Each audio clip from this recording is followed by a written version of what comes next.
அண்மை செய்தியாக பார்த்து வருகிறோம். கோவை மாவட்டம் தாளியூர் பகுதியில் அதிமுக பிரமுகரின் மனைவி குத்தி கொலை செய்யப்பட்டுள்ள சம்பவம் பெரும் பரபரப்பை ஏற்படுத்தியுள்ளது. இதுகுறித்தான மேலும் விவரங்களை வழங்குவதற்காக எமது செய்தியாளர் ஞானசேகரன் இணைப்பில் இணைகிறார்.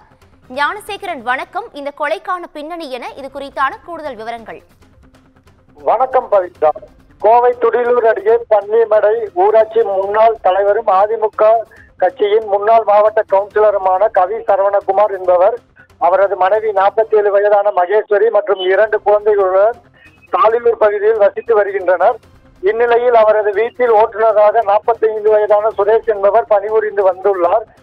இன்று காலை வழக்கம் போல் கவி சரவணகுமார் வெளியே சென்றுள்ளார். அவரது குழந்தைகள் பள்ளி மற்றும் கல்லூரிக்கு சென்றுள்ளனர்.